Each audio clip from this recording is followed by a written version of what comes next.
السلام عليكم ورحمة الله وبركاته. ازيكم؟ اخباركم ايه؟ النهارده ان شاء الله هنعمل فطير برضو، بس الفيديو ده عملته مخصوص النهارده علشان في ناس كتيرة في التعليقات طلبت مني ازاي انا بفرده بالطريقة الحلوة دي، ونوع الدقيق، واسئلة كتيرة هنجاوب عليها ان شاء الله في الفيديو ده. بس دوا فطير بنسميه فطير شرقي او فطير رص، اللي هو احنا بنعمله 30 رصة او 28 او 25 حسب ما انت عايزة. الطريقة جميلة جدا وبسيطة خالص، انا حابة ان انا اوريها لك وانتي تعمليها عندك في البيت. عندك بصوا جماله، طالعه كأنه جلاش بالظبط.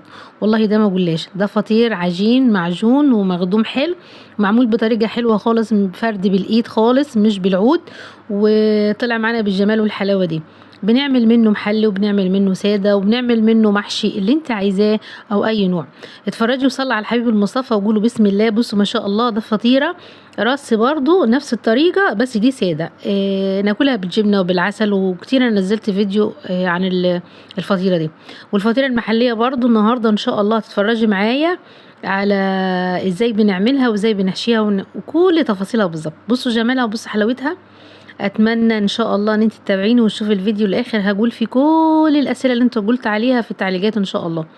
الفطيره طريه جدا خالص، مجرمشه من بره ما شاء الله، والطعم احلى واحلى، لان الفرد بالدقيق بيختلف عن الفرد بالزبده او الزيت او السمنه. كتير منكم سالني انت ازاي بتعملي الحركه دي، او بتعمليها ازاي بتوصل معاك العجينه بالفرد بالطريقه دي من غير ما تفردها بالعود. هو ده اللي هنشوفه معانا في الفيديو ان شاء الله النهارده. نسمي بسم الله ونقول نبدأ بالعجين. عارفين احنا العجين طبعا حبة ملح وحبة سكر، والمية بننزل بيها حبة حبة. كمية الدقيق اللي انا عاملاها دي حوالي بالظبط 4 كيلو دقيق. عملت منهم 3 فطاير، واحدة سادة واتنين محليين. خليكي معايا في التفصيل. بصي انت يا دوبك بتلمي بس العجين بايديكي، انا بعجن بايد واحدة زي ما انتم شايفين، وبعد ما بنلمها بسيبها بتريح زي ما احنا متعودين على الفطير بتاعنا.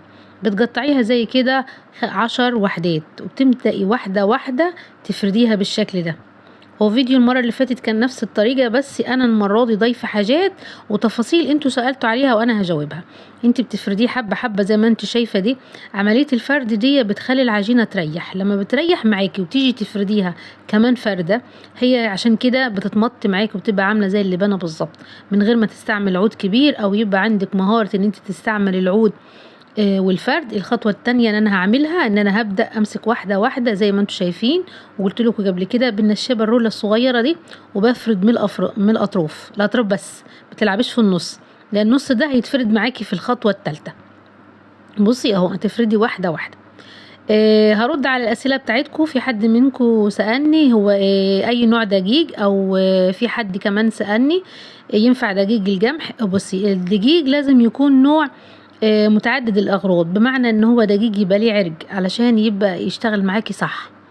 القمح حلو جدا وطعمه احلى، بس لازم اضيف له حبه من الدقيق الفينو، يعني اخلطه. بص الحركه تعمليها ازاي. انا فردت من الاطراف، هو كده بدأ يريح معايا، هو راكن على بعضيه، ال10 راكن على بعض، فانا بمسك واحده واحده كده من الاطراف وبشدها.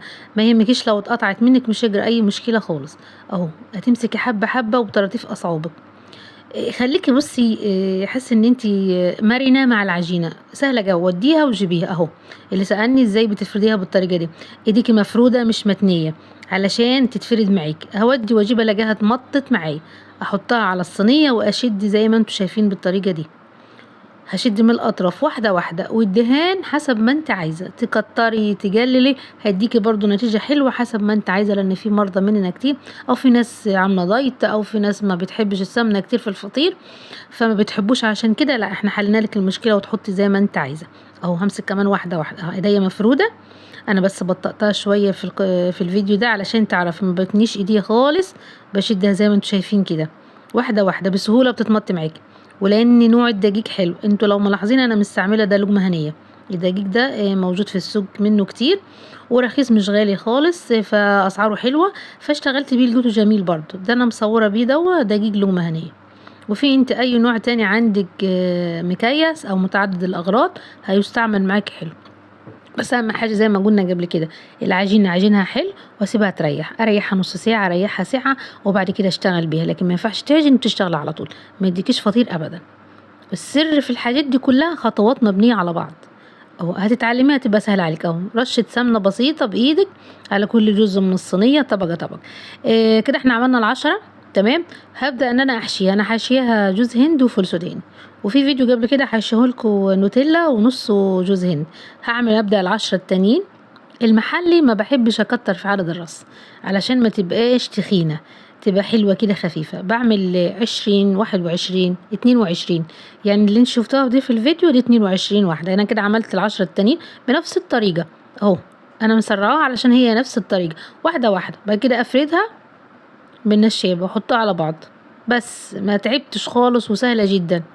الطريقة دي انا بعمل بها كل شغلي اهو، بيطلع احلى فطير ما شاء الله. بصوا هبدأ بقى ان انا احط الطبقة اللي من فوق. مش تشدي معاكي كتير، عادي حطي طبقتين وافرديها عادي، مش هيجرى اي حاجة، عشان دي بس تبقى تحتها الحشو فهتضايقك شوية في الفرد اهو. هبدأ واحدة واحدة واكمل بالسمنة، ما بتاخدش سمنة كتير. هبدأ بقى اقطعها، تقطعها باي شكل بقى، مربعات، سمبوسة، مثلثات، اللي انت عايزاه. دي محشية. في الحالة دي انا عاملة الشربات ده بيبقى زي بتاع الكنافة. بحط او البسبوسة، ما يبقاش تقيل جو، ما يبقاش خفيف خالص. معجول زي ما بتعملي اي حشو، اي شربات لاي حاجة انت حاشيها. بسيبها تبرد طبعا، ومولع الفرن في اللحظة دي، لان الفرن لازم يبقى سخن زي ما احنا متعودين. اهو انا كده قطعتها وخلصتها وهدخلها الفرن. انا في الحالة دي عملت 3 صواني، دي طلعت بعد ما طلعت من الفرن ما شاء الله، قولوا الله اكبر. لو الفيديو عجبك يا ريت دوسي لايك علشان يوصل لكل جديد لكل حد منكم ان شاء الله. واتمنى الاشتراك في القناة، ويا ريت تتابعوني وتدعموني بحيث ان انا ان شاء الله اقدم لكم اسهل طريقة واحسن حاجات ان شاء الله تعجبكم باذن واحد احد. بص جمال بجلاوة بالظبط ما شاء الله. والشربات بصي لا هو خفيف ولا هو تقيل، ويكون بارد، بس جه بيطلع تحفة تحفة تحفة. ممكن تحشيه لحمة، وان شاء الله هنزل لكم واحدة صينية محشية باللحمة، بس حجم صغير، مش هغير لكم حجم كبير يعني عشان بس متكلفوش كتير. اهو بصوا جمال الصينيه ما شاء الله. بس مش اول ما تطلع من الفرن تسقيها، لا اصبري عليها 3 دقايق ولا 4 دقايق بالظبط، وابدا انزل بالشربات. تعودي كده اي حاجه طالعه سخنه من الفرن ما احطش مباشره عليها العسل، سيبيها تهدى بس من صوت السمنه اللي انت سامعاه، وبعد كده انزلي بالحلي او الحاجه اللي هتحلي بيها يعني. متعودي المعلومه دي لازم تعرفيها. يبقى قلنا نوع الدقيق. السمنة أي نوع، على فكرة أنا عاملة نوع من الصفيحة، مش لدى أي سمنة أنت عايزاها بتستعمليها. أنا ما بفضلش الزيت أبدا في الفطير، بيبقى طعمه مش حلو لما بيقعد، وفي نفس الوقت بينشف معاكي في الفطير بتاعك. بصوا أنا كده عملت صينيتين، وعاملة واحدة تاني سادة شفتوها معايا فور الفيديو. بصراحة كان جميل جدا، وطريقة سهلة ومش صعبة، تقدر تعملي الكمية اللي انت عايزاها في أقل وقت اهو. بصوا جمالها. هبدأ بصوا بالظبط جلاش، بطعمها بجد كانت حلوة خالص. طبعا انا بهدلت جزء منها، بس كانت ما شاء الله. اتمنى الاشتراك في القناة علشان يوصلك معايا كل جديد ان شاء الله، واحلى فطير. ولأي حد عايز حاجة يا ريت يسألها لي في التعليقات زي كده، زي ما انا عملت الفيديو ده ورديت على تعليقاتكم. الطريقة سهلة خالص في الفرد. نوع الدقيق لازم يبقى متعدد الاستخدامات. لازم تريحي العجينة حلو عشان تشتغل معاكي. بصي هي اتبهدلت بعينها ما شاء الله، ماسكة نفسها وطرية جدا من جوه، مش عجين لا، كان طعمها ما شاء الله بجد حاجة كده الله اكبر. بصوا ما شاء الله. اتمنى الفيديو يكون عجبكم، يا ريت الاشتراك في القناة، والسلام عليكم ورحمة الله وبركاته.